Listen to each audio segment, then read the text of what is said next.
एक important topic पे आपसे 2 मिनट के लिए बात करते हैं। India that is Bharat. कहा जाता है कि हमारे देश में महिला को, एक फीमेल को, एक गर्ल को सबसे ज्यादा रिस्पेक्ट मिलता है। अलग अलग रिलीजन में अलग अलग उनके लेवल्स बताए गए। हिंदू रिलीजन की अगर हम बात करें तो गर्ल्स को लक्ष्मी कहा जाता है। जैसे ही किसी घर में लड़की पैदा होती है तो कहा जाता है कि घर में लक्ष्मी आ गई है। लेकिन ये एक सवाल हमारे सामने खड़ा करता है, क्या सच में आज के मॉडर्न इंडिया में आज भी वुमेन एम्पावरमेंट हो रहा है? क्या गर्ल्स को इक्वालिटी मिल रहा है? क्या आज एजुकेशन के वजह से लोगों के माइंडसेट चेंज हो गए कि आज भी सोसाइटी में कुछ लोग हैं ऐसे जो आज भी फर्स्ट प्रेफरेंस पे बॉयज को रखते हैं और गर्ल्स को सेकंड प्रेफरेंस पे रखते हैं? ये सवाल हमारे सामने इसलिए खड़ा हुआ है बच्चा, क्योंकि आज से कुछ दिन पहले हमारे अपने ही देश के एक स्टेट हरियाणा, वहां के एक शहर में बच्चा, एक फैमिली में एक लेडी अपने 11वें बच्चे को जन्म देती है बच्चा। 11वें बच्चे को, जो उसका बेटा होता है। फैमिली में बहुत ज्यादा खुशियों का माहौल रहता है। हॉस्पिटल में लोग आए मिलने के लिए।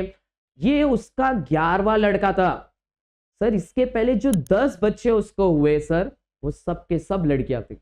एक सवाल खड़ा करता है कि आज भी हमारे सोसाइटी में बच्चा वो लोग हैं जिनके माइंडसेट में आज भी ये दिमाग में है कि बॉयज उनके फर्स्ट प्रेफरेंस है। वो एक पुरुष प्रधान देश का एक छाप हमें दिखता है, एक इंडिकेशन दिखता है कि लड़का है तो ही बेस्ट है। हमें अपने फैमिली को आगे बढ़ाने के लिए, अपने खानदान को बढ़ाने के लिए लड़का ही काम आएगा। लड़की क्या है? लड़की तो पराया धन है। आज भी ये चीज है लोगों के माइंडसेट में। लड़कियों को एक तरफ एसेट समझा जाता है, लड़कियों को लाइबिलिटी समझा जाता है। ये इंसिडेंट हमको बहुत क्लियर कट दिखाता है सर। वो एक महिला 11 बच्चों को जन्म दिए सर अपने 19 साल के मैरिजेस में। सोच के देखो कितने दुख दर्द के साथ उसको गुजरना पड़ा होगा। लेकिन उसके चॉइस के बारे में किसी ने नहीं पूछा, क्योंकि सबको एक ही चीज था सर कि हमें लड़का चाहिए, हमें कुल का दीपक चाहिए जो हमारे फैमिली को आगे बढ़ाए बच्चे। ये बहुत सारे सवाल हमारे सोसाइटी के बारे में खड़ा करते हैं सर। इसलिए गर्ल्स, आप याद रखिए बच्चा, आपको इक्वालिटी तभी मिलेगा बच्चा जब आप खुद को एम्पावर करेंगे, खुद एजुकेशन के ऊपर फोकस करेंगे। जो फ्रीडम आज आपको मिला उसका सही से यूटिलाइजेशन करेंगे। आजादी से पहले सावित्रीबाई फुले ने, मैम ने आपके पढ़ाई के लिए हद से ज्यादा स्ट्रगल किया है। हद से ज्यादा।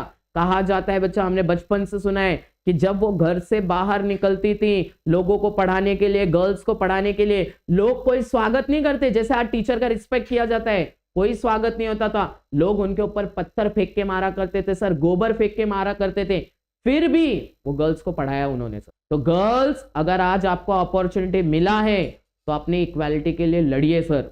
ईमानदारी से पढ़ाई कीजिए, अच्छे से अच्छे लेवल पे जाइए, अच्छे से अच्छे पोस्ट पे जाइए, ताकि ये डिफरेंस खत्म हो सके कि गर्ल हमेशा सेकंड प्रेफरेंस पे होती है, फर्स्ट प्रेफरेंस पे हमेशा बॉयज होते हैं।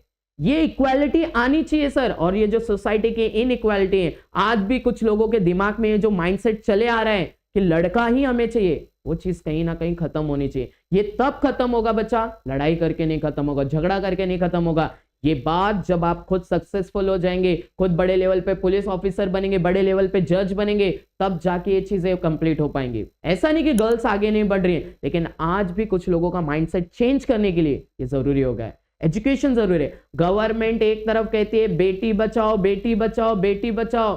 कैसे बचाओ सर? लोगों के दिमाग में तो प्रेफरेंस ही लड़के का चल रहा है सर। सोचने वाली बात है। बॉयज, आपकी भी यही जिम्मेदारी है बच्चा कि पेरेंट्स आपके ऊपर सबसे ज्यादा ट्रस्ट करते हैं। वो ये सोचते हैं कि आप फैमिली को आगे लेके जाएंगे, फैमिली की जिम्मेदारी निभाएंगे।